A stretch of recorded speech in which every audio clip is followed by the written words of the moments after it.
Hello, and welcome to Theo's Coffee Break, where we talk about what's going on in our world while getting to know each other on a deeper, more personal level. I'm your host, Theo, and today's episode, well, we're going to get real. I woke up today feeling defeated, tired, heavy, exhausted.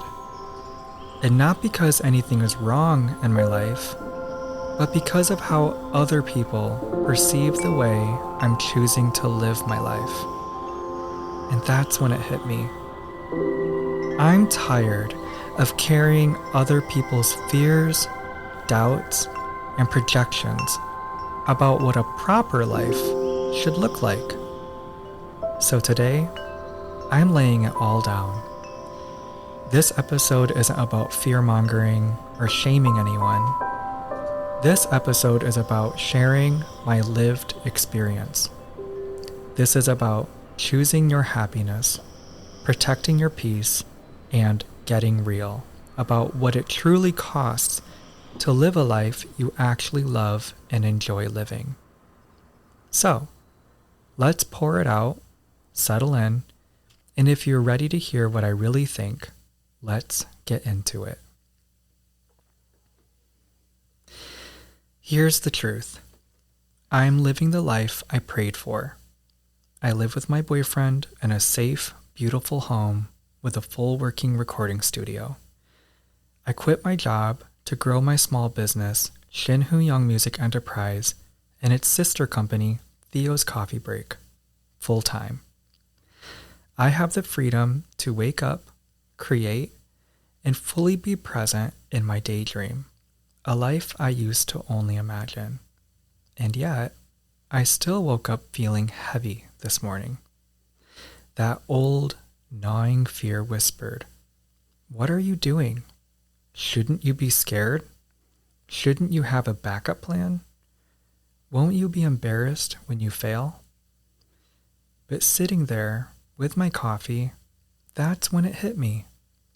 This narrative wasn't coming from inside me. It was coming from the echo of everyone else's doubts, fears, and projected limitations about their lives. And the craziest part, none of it really applies to the life I am living right now. I realized today I've been living under a spell. The not enough spell. A society, a lifestyle society glorifies. We worship exhaustion. We praise burnout. We celebrate living and spending beyond our means as if it's a badge of honor. But why? Why is suffering the standard when time is a kind of currency you can't get back? Why do we treat happiness and real joy as if it can only be acquired through drinking and drugs or hopefully found in retirement? It's easier for people to criticize your joy than confront their own despair. It's easier to call you crazy than admit they gave up on their dreams. And when they can't control your happiness, they try to make you question it. They say they're worried. They say they're concerned. But here's something important I've learned. Real concern shows up with action, not judgment. So if someone says, "I'm worried about you," ask them, "Are you willing to help?" And if they say no, then they don't need to be worried. Because fake concern is just disguised control. And that kind of masked judgment is the most insidious kind because it leads with caring, but not enough to genuinely support. We need to talk about how deeply broken this societal model is. We are not meant to live in endless fear of bills, endless panic about making it, and neither should we be living in a state of endless dread about what tomorrow could bring. That is not life. That is survival. And I'm done surviving. I'm here to live. And guess what? You are too. We need to normalize being excited about life again. We need to normalize waking up and saying with pure excitement, I can't wait to see what tomorrow brings. Not sensationalizing how much we dread Mondays. We need to normalize protecting our dreams instead of apologizing for them. It doesn't make you irresponsible. It makes you awake and present in your life. It doesn't make you crazy. It makes you alive. The scarcity mindset has run its course. We've all seen where it leads. Burnout, bitterness, regret, and resentment. I've lived it. You've lived it. And today, I'm saying enough is enough. It hurts when people you love can't celebrate your joy. It hurts when you realize you can't share your wins without being met with suspicion, judgment, or passive aggression. But here's the truth. It hurts more to betray yourself just to be palatable to people who gave up on their dreams. It hurts more to shrink yourself for others' comfort. It hurts more to gaslight yourself and dim your light. So today, I'm done shrinking. I'm done apologizing for being happy. I'm done feeling guilty for living the life I worked for. And if you're still with me, I hope this inspires you to stop playing small. Change doesn't happen by wishing.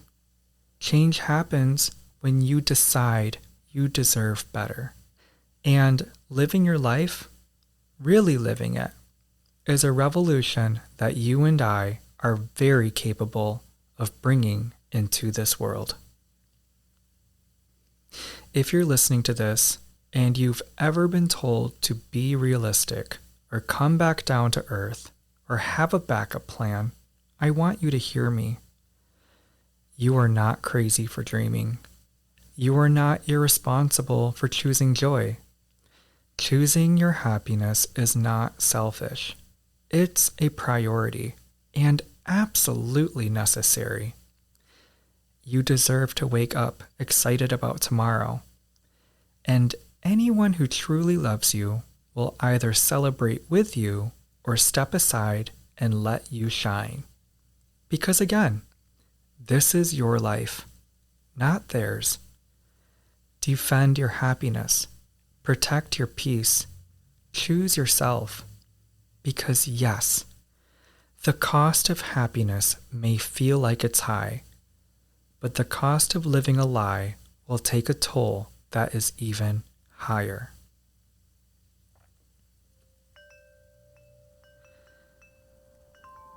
Thank you for joining me today on Theo's Coffee Break. If this resonated with you, please subscribe, follow, and share this episode with someone who might need to hear this message today. And so, before you go, I'll leave you with 3 questions to reflect on. Where in your life have you been shrinking your happiness to make other people comfortable? What would it look like if you defended your dreams as fiercely as you've defended your doubts? If you stopped waiting for permission, what life would you start living today? I'd love to hear your thoughts, so please email me at theoscoffeebreakpodcast@gmail.com. I seriously can't wait to hear what you have to say about the cost of choosing happiness. Until next time, remember, you were made to thrive, not just survive. And most importantly, know that you will always have a seat at my coffee table.